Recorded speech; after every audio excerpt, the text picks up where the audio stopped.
क्या पता कौन कहां से उठ जाए। पन्ना पन्ना इतिहास का भरा पड़ा इसी से। सामान्य सा व्यक्ति जो पेट्रोल पंप पे खड़े होकर के पेट्रोल डालने का, पेट्रोल भरने का काम करता है, छोटी सी नौकरी जिसमें उसका पूरे परिवार का गुजारा भी होना मुश्किल है। कौन जाने भविष्य में वो अंबानी बन जाए, आधा टैक्स भारत का पूरा उसी पर टिका हो, कौन जाने। कोई कुछ भी करता हो, यहां तो नियम कुछ और है, सफलता के नियम कुछ और है। आप कल्पना करके देखिए, मिट्टी खोदने वाला में कौन सी बुद्धिमानी है। दशरथ माझी, मिट्टी खोदने वाला, बहुत ही साधारण सा, बहुत ही निर्धन परिवार का व्यक्ति जो सुबह से शाम तक केवल मिट्टी खोदता था, मात्र मिट्टी को इधर उधर करता था, वो तो संसार का इतना इंपॉर्टेंट पर्सन बन गया कि आपके देश की सबसे ज़्यादा ए क्लास की, टॉप क्लास की एग्जाम, सिविल का एग्जाम, IAS का एग्जाम, उसमें अगर आप उसका नाम भूल जाए तो एक नंबर आपका गया, खत्म, और आप फेल होकर घर बैठ जाए चुपचाप। इतना महत्वपूर्ण व्यक्ति वो बन गया कि हर शिक्षित व्यक्ति उसका नाम जरूर जानता है, और सा सम्मान। केवल नाम ही कमाया उसने, नहीं, ये बात भी नहीं है, पहाड़ों के बीच ने उससे रास्ता बनाया। कौन जाने कौन क्या कर बैठे। मिट्टी खोदने वाला वहां जा सकता है, क्यों आप मना करते हो। कोई कुछ भी करने चल दिया, आप क्यों मना करते हो। कोई अगर दुकान खोलने चल दिया तो जितने लोग पूंजी लगा करके बर्बाद हुए उनका आप उदाहरण दे देते हैं कि देखो वो दुकान किया था मिट गया, वो दुकान किया था मिट गया। ये कौन सा सलीका है आपका।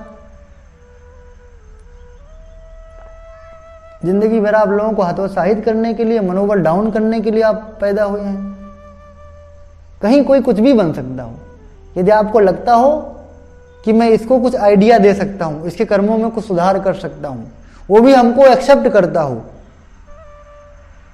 तब तो आप कुछ कहें नहीं। कहीं से भी कोई उठ सकता है, कहीं से भी। कितने सारे उदाहरण हमारे देश में भरे पड़े हैं। आप कल्पना करके देखिए, ट्रेन के नीचे एक लड़की आती है और दोनों पांव कट जाता है, अरुणिमा सिन्हा, और उसके बाद हम 4 सीढ़ियां चढ़ते हैं तो हाँफते हैं, डांफते हैं, गिरते हैं, पड़ते हैं, थकते हैं, उठते हैं और बैठते हैं, और वो माउंट एवरेस्ट की टॉपर बन गई। वो उतनी बड़ी चोटी को पैरों तले लाके कर दिया सीधे।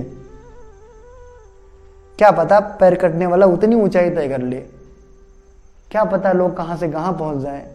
यहां तो कोई कुछ पता ही नहीं है। अभी आप सुन रहे हैं, बार बार न्यूज पे देख रहे हैं, एक दर दर की ठोकर खा करके, भिक्षा मांग करके गुजारा करने वाली, घर से पति ने निकाल दिया हो, परिवार वालों ने बहिष्कृत कर दिया हो उसको, उसके बाद 1600 से ज्यादा लड़कों को वो पालती है, पोसती है, बड़ा करती है, पढ़ाती है, लिखाती है और सर्वांगीण विकास करके सर्वसंपन्न बनाती है। घर से वंचित, भिक्षा मांगने वाली एक ऐसी स्त्री जिसका कोई अस्तित्व नहीं है, उसे लोग भिक्षा देने से भी कतराते हैं। ट्रेन वालों ने धक्का देके बाहर कर दिया, उसके बाद वो हजारों बच्चों की मां बन जाती है, उन्हें पूरे विश्व में प्रसिद्ध बना देती है। और जितना राष्ट्रपति और प्रधानमंत्री देश का आता है सब उसे सम्मान देता है। कहां से कोई उठ जाए क्या पता है। आप हर बार डिमोटिवेट क्यों करते हो। किसी को कोई काम कर रहा है, आप सलाह क्यों नहीं दे पाते। निगेटिविटी क्यों आपके भीतर भरी पड़ी है, सब जगह आपको खराबी दिखता है। ऐसा आप ना करें। कहां से कौन, आप कहते हो पूजा करना बेकार है, यज्ञ करना बेकार है। यज्ञ और योग करने वाले हमारे यहाँ के स्वामी रामदेव जी किस मामले में कमजोर पड़ते हैं। विद्वता उनको कम है, उनका स्वास्थ्य गिरा हुआ है, उनका सम्मान कम है, उनके माध्यम से हजारों लोगों का भला हो गया, हजारों लोगों की बीमारियां ठीक हो गई, आपको नहीं दिखता। किसी भी सामान के लिए लोग बाहर की तरफ मुख किए खड़े थे। विदेश से आकर सामान लेंगे, उन्होंने अपने घर में कितने सामान बनाए, घर का घर में उन्होंने अपना शुरुआत की कि नहीं किया। तो यज्ञ करके लोग कहाँ पहुंच जाते हैं, तो यज्ञ करने वाला कहाँ पहुंचे क्या पता। भिक्षा मांगने वाला वहां पहुंच गया, पेट्रोल पंप पे पेट्रोल भरने वाला वहां पहुंच गया, मिट्टी खोदने वाला का स्थान कितना सर्वोपरि हो गया। यज्ञ करने वाला, योग करने वाले की स्थिति क्या होगी बताइए। गिनिए एग्जाम्पल, कितना आप गिनेंगे। चाणक्य को देखा, चाणक्य ऐसे शख्स थे जिनको भरी सभा से राज से अपमानित करके धक्का देकर निकाल दिया गया। वह अपमानित व्यक्ति, वह सन्यासी व्यक्ति अपने प्राणवान होने का पूरा प्रमाण दिया। उसके बाद में उसने अखंड भारत का राजा तैयार किया। क्यों उसका उपहास करते हैं आप? वो कुछ भी कर सकता है। एकलव्य का नाम सुना आपने? जिस द्रोणाचार्य गुरु ने उसे ठुकरा दिया, मैं तुम्हें शिक्षा नहीं दे सकता। क्यों? क्योंकि मैंने किसी राजकुमार को सर्वश्रेष्ठ धनुधर बनने का वचन दे करके रखा है। कोई दिक्कत नहीं, मिट्टी की मूर्ति बना लिया वो आपका, पूरी श्रद्धा उसके आगे झोंक दिया, अभ्यास करने लगा। आप मजा लेते हो, अरे इससे सीखेगा ये, मिट्टी गुरु बना लिया, द्रोणाचार्य आगे देखो देखो देखो, मजा ले रहे। वहां से वास्तव में वो करके दिखाया, जो सीधे प्रत्यक्ष शिक्षा लेकर के और जो नहीं बन पाए, वहां से मूर्ति से वो श्रद्धा के बलबूते निकाल लिया। क्यों आप किसी का उपहास कर सकते हैं? कुछ भी करके कोई कहीं से कहीं भी जा सकता है। आप ऐसा मत करिए, किसी को डिमोटिवेट करने वाला काम मत करिए। कितने उदाहरण दे दें आपको। शबरी का नाम सुना नहीं सुना? रोज सुबह उठ करके फूल बिछाती थी, मेरे भगवान आ रहे हैं।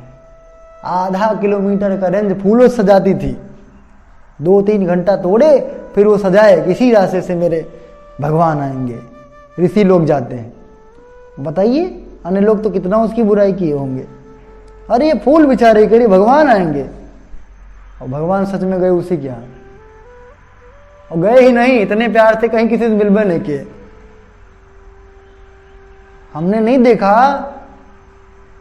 कि पूरे रामायण में, पूरे रामचरितमानस में कहीं किसी को ऐसी श्रद्धा पूर्वक गुरुदेव ने, भगवान राम ने ऐसा दर्शन दिया हो जैसे शबरी को दिया। ऐसा दिया ही नहीं। किसी के जूठे बेर उन्हें नहीं खाए। हर जगह उन्होंने पूरी मर्यादा दिखाई, वो भी पूरी मर्यादा में रहते थे, और प्रजा भक्त मिलने वाले पूरी मर्यादा में और पूरी औपचारिकता के साथ उनसे मिलते थे। शबरी के यहाँ कोई औपचारिकता नहीं, जूठे बेर रखी थी वो भी साफ कर दिए, और पूरा आशीष दे के गए, मुक्त करके गए, स्वर्ग दे के गए। फूल बिछा करके भगवान को पा लेती हो। 3 मुट्ठी चावल है, आप बोलते हो 3 मुट्ठी चावल लेके जा रहे हो राजा के यहाँ, मना करते हो। क्यों मना करते हो? 3 मुट्ठी चावल दे करके तीनों लोक का अधिकारी बन जाता है व्यक्ति, और मित्रता निभाने वाला भगवान कृष्ण का अद्वितीय मित्र बन जाता है। कृष्ण के साथ उसकी अटूट कड़ी जुड़ी है। अगर आपने कृष्ण का नाम लिया और आधा का या सुदामा का किसी का नाम छोड़ दिया ना, तो आपने कृष्ण की बात करी ही नहीं। कौन सा कृष्ण जब सुदामा ही नहीं? तो ऐसी मित्रता की मिसाल आप मना करते हो। आप 3 मुट्ठी चावल के बदले में ये मिल जाता है, क्यों किसी को मना करते हो?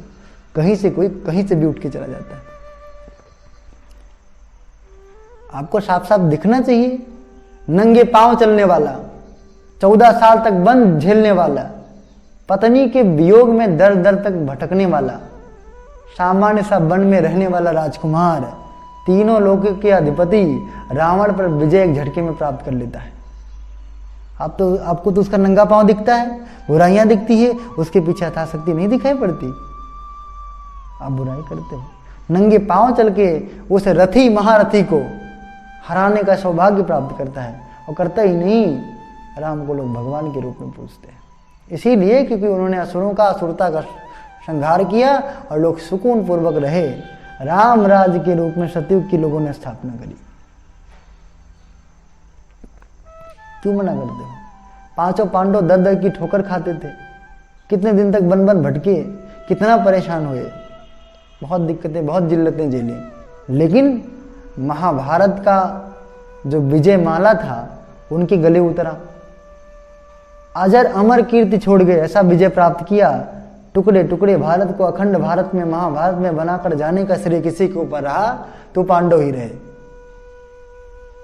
घूमने वाले जंगल जंगल, कोई स्थिति आपकी है, क्या फर्क पड़ता है? भविष्य दर्शन आपका कोई नहीं जानता कि आप कहाँ जाएंगे। और कोई कुछ भी करके, मैंने कहा ना, कर्म जो आप करते हैं कितना ईमानदारी पूर्वक करते हैं, कितनी निष्ठा पूर्वक करते हैं, कितना उसके प्रति आपका उस उद्देश्य पवित्र है, यही सब देखा जाता है। यही सब परमात्मा परखता है।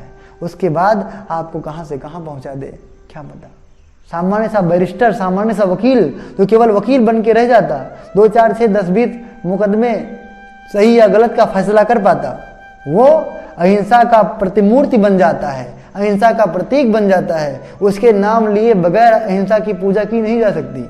ऐसा गांधी और भारत जैसा विराट राष्ट्र जहाँ देवता भी जन्म लेने के लिए तरसते हैं, परमात्मा भी धरती पर आते हैं, बार बार आते हैं, और यहाँ की धरती का, यहाँ की मिट्टी का, यहाँ की संस्कृति और खुशबू का बहुत सारा प्रशंसा करके जाते हैं। ऐसी धरती का राष्ट्रपिता अगर कोई है तो उसे बोलते हैं महात्मा गांधी। बैरिस्टर से कोई महात्मा गांधी बन सकता है, कोई दिक्कत नहीं, बन सकता है व्यक्ति। कोई कहीं से भी उठ करके कहीं भी जा सकता है। और आप डिमोटिवेट करने वाला काम ना करें किसी को भी। अगर आप थोड़ा बहुत उमंग ना दे पाए, उत्साह न दे पाए, तो आप डिमोटिवेट बिल्कुल मत करना। हमारे बच्चे हो आप लोग तो जिंदगी में ऐसा मत करना। कबीर की बात सुनी आपने, मसी कागज छुयो नहीं कलम गयो नहीं हाथ। हमने कभी कागज के पन्ने को छुआ तक नहीं, कलम हाथ में थामी ही नहीं, फिर भी ऐसा लेख, ऐसा साहित्यकार, ऐसी विद्वता प्रकट करी जिसके एक एक दोहे पर लोग अब तक पीएचडी करते आ रहे हैं, पर पूरे भाव को वो क्लियर नहीं कर पा रहे। नए शब्द, नए विचार, नए भाव, नया जीने का तरीका दिया कबीर जी ने। कौन जिनके पास कभी विद्यालय का चेहरा नहीं था। आप क्यों किसी को कहते हो कि यहाँ से नहीं उठ सकता? कोई कुछ भी करता हो, आपका अधिकार। मैं आपका गुरु हूँ, आप में मैं कमी देखता हूँ तो मैं बोल सकता हूँ, मेरा अधिकार क्षेत्र में आता है। दूसरी बात, आप मुझे एक्सेप्ट करते हो तो मैं बोलता हूँ। समाज का तीसरा व्यक्ति यदि मुझे एक्सेप्ट करता हो और मैं उसके बारे में ठीक ठीक जानकारी रखता हूँ तो मैं उसे बता पाऊँ, वो भी एक्सेप्ट करता हो तो, नहीं तो फिर उसकी दुनिया उसके हाथ। कोई कुछ भी कहीं भी करता हो। गोस्वामी तुलसीदास जी की बात तो आपने सुनी, कामासक्त जिसे आप बोलते हैं, पत्नी के प्रेम में एकदम कामासक्त, एकदम कामातुर। पता लगा कहीं गए थे कार्य करने के लिए, पता पड़ा मायके पत्नी चली गई, पत्नी मायके चली गई, उनको ठेस आया, चल पड़े वो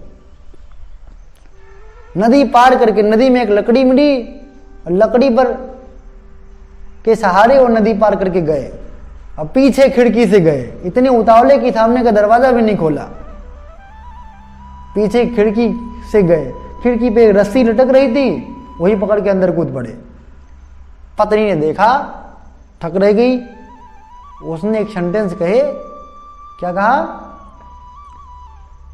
तुम्हें जितना इस हाड़ मांस की शरीर से प्रेम है ना, उतना भगवान से हुआ होता तो तुम क्या हो गए होते। बात हृदय तक चली गई, पहुंच गई। तुरंत वहां से वो वापस हुए।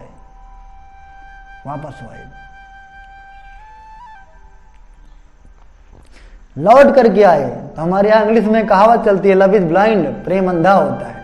और खास करके जो प्रेम शरीर से हो तो बिल्कुल ही अंधा होता है, उसको तो कुछ भी नहीं दिखाई देता। लौट करके आए तब देखा क्या, जो रस्सी समझ के पकड़ के गए थे अजगर की पूंछ है, और जो नदी में लकड़ी समझ के तैर के आए थे वो किसी की लाश पड़ी है, सड़ रही थी। ऐसे कामातुर, ऐसे विवेकहीन, ऐसे मंद बुद्धि के व्यक्ति भी क्या करते हैं आपको पता है? ऐसा धर्म ग्रंथ रखा। भारत में 2 ही धर्म ग्रंथ सबसे ज्यादा पूजनीय है, जो पूरी भारतीय संस्कृति के प्राण कहे जाते हैं। एक का नाम गीता, दूसरे का नाम रामचरितमानस। इन दोनों के बिना वेद भी अधूरे हो जाते हैं। इनकी सीढ़ियों पर चढ़ करके ही लोग वेद को प्राप्त कर पाते हैं, समझ पाते हैं। वो उनने लिखा। और जिस कल्याणकारी शिव की आप कल्पना करते होंगे, सुबह शाम फूल पत्ती चढ़ाते होंगे, अगरबत्ती करते होंगे, वो शिव साक्षात दर्शन दे करके गए। और भविष्य में किस लिए तुम आए हो, क्या तुम कहो, तुम्हारा किस में भला हो, इसको प्रत्यक्ष बता करके गए। शिव जी प्रकट होकर के दर्शन दे करके गए। कामातुर व्यक्ति, बताइए। कबीर का नाम सुना? कितना कामी व्यक्ति थे। शमशान घाट में लाश पड़ी है और कामुक चिंतन में, कामुकता में वो लिप्त है, उनको कोई फर्क नहीं पड़ता वो शमशान घाट में कहाँ है। भीतर से जब एकाएक चेतना आई ईश्वरीय, उनको आभास हुआ कि नहीं बिल्कुल मैं गलत मार्ग पे हूँ, तब तब उन्होंने 2 लोहे गर्म किए और आंखों को फोड़ लिया। कहा ये ना रहेगी आंख, ना मेरा डायरेक्शन भटकेगा। आंखें फोड़ ली, क्या से क्या हो गए वो। आज जो कुछ 2020 के बाद घट करके आ रहा है, अगर आपकी आंखें खुली हों तो उनको पढ़ करके देखिए। उन्होंने कहा था 2020 सम्मत के बाद जो निकल करके आएगा 2020 के बाद, वो अति ज्यादा प्रचंड कलयुग का शिखर होगा। एक बार तो ऐसा लगेगा जैसे प्रकृति पूरी तरह से धरती को पूरी मानवता लेकर के निगल जाएगी। अब विज्ञान जगत इतना तबाही कर देगा, क्या करें, वही सब दिखाई दे रहा है। फिर भी उनने आगे लिखा था, पढ़ेंगे तो पता पड़ेगा। पर कोई चेतना आएगी जो उसे रोकेगी, वो आपको समझ में आती है। ऐसे सूर्य जो भविष्य का दर्शन करते हैं, कहां से कहां उठ के चले जाते हैं। कोई कहां से उठेगा और क्या बन जाएगा ये हम डिसाइड नहीं कर सकते। अपने दृष्टिकोण को हम परिवर्तन कर लें, ज्यादा बेटर रहेगा। स्टीफन हॉकिंग का नाम सुना है? टोटली पैरालाइज्ड, एकदम विकलांग। 21 वर्ष की उम्र में आसपास जब वो यूनिवर्सिटी में पढ़ रहे थे, तभी पूरे शरीर के पूरे अंग विकलांग हो गए। जुबान से लेकर के हाथ पांव तक सब कुछ बंद हो गया। पर जितने भी महान वैज्ञानिक संसार के हुए, उसमें से वो किसी से कम नहीं रहे। ऐसी ऐसी उन्होंने खोज करी। सॉफ्टवेयर के क्षेत्र में उन्होंने कितना बड़ा काम किया। ऐसे स्टीफन हॉकिंग जो टोटली विकलांग थे, कोई कहीं से शुरू करके कुछ भी कर सकता है। विवेकानंद जी को देखा, 12 दिन तक पत्ते खा के उनने गुजारे, जमीन से जल पी के गुजारे। कोई पानी देने वाला नहीं मिला, अमेरिका में कोई सम्मान देने वाला नहीं मिला। पिता मर गया, मां मर गई, बहन फांसी लगा ली, चाचा ने मुकदमा कर दिया। क्या दर्द रहा होगा, सोच करके दिल भर आता है। अमेरिका में गए, वहां उनको किसी ने आवास रहने के लिए नहीं दिया। अमेरिका की गलियों में कुत्ते न जाने कितने दिन तक उनको दौड़ाए। और एक मित्र सन्यासी उनका गया था, वो भी लौट करके आया और उसने प्रचार कर दिया भारतवर्ष में कि भारत का एक सन्यासी गया है जो वेश्याओं के साथ रहता है। प्रहार पे प्रहार, प्रहार पे प्रहार। उसके बाद जो दबी हुई, कुचली हुई, सड़ी हुई हमारी भारतीय संस्कृति जो थी, डूब गई थी, उसको उठा करके वैश्विक फलक पे पहुंचाने का काम किया विवेकानंद जी को। विवेकानंद जी ने, उन्हें ना पहुंचाया होता तो आज जो हम लोग थोड़ी बहुत भी संस्कृति लिए हैं वो सब डूब जाती। पाश्चात्य संस्कृति में लोग मरे मरे फिर रहे हैं, आंख मूंद करके ब्लाइंडली, टोटली बिल्कुल कॉपी करते हुए चले जा रहे हैं। कोई विवेक नहीं। विदेश वालों ने पैंट फाड़ लिया, फाड़ लेते, कोई दिक्कत नहीं। इधर साफ करा लिया, साफ कराते, कोई दिक्कत नहीं। सब कुछ, कोई वैज्ञानिक है ही नहीं है। हमारे यहाँ मंत्र से लेकर के यज्ञ तक, कपड़े से लेकर के धोती कुर्ता तक, आवास तक की व्यवस्था, सोने और चलने की व्यवस्था, खड़ाऊ तक की व्यवस्था पूरे विज्ञान पर आधारित है। उसका एक वैज्ञानिक रीजन है, कारण है। ऐसा करके देखेंगे तो पूरे शरीर को, मन को, पूरे अस्तित्व को आपके बहुत ही कंफर्टेबल फील होगा। यही नहीं, आपका आत्मिक उन्नत भी होता रहेगा। आंख मूंद की सारी चीजें नहीं बनाई गई है। कहीं से व्यक्ति कोई भी उठ सकता है, हम केवल सुन करके ना कहें।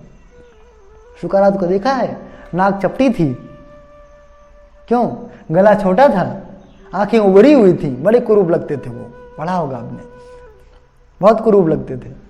फिर भी उनने अपने पूरे राज्य को एक उच्च स्तरीय स्थिति में पहुंचाया, जहां जानवरों की बलि दी जाती थी, बंद करवाया उनने।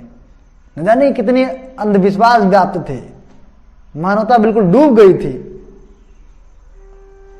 ऐसा अभियान चलाया कि लोग ठीक ढर्रे पे आगे जीना सीख लिया। घर पे मकान क्या था, पत्थर काटने वाले उनके पिता थे, कोई अच्छी फर्नीचर भी न थी, अच्छे कपड़े नहीं थे उनके पास, फिर भी उन्होंने बड़ा काम किया। पत्नी भी उनकी लड़ने वाली थी, बहुत ज्यादा कर्कश, सहते रहे, काम करते रहे। कोई कहां से उठ के कहां चला जाए कुछ पता नहीं। हमारा दृष्टिकोण जब दूषित हो जाए ठीक नहीं है। अपना विचार, अपना ख्याल, अपने दृष्टिकोण बदल लीजिए आप।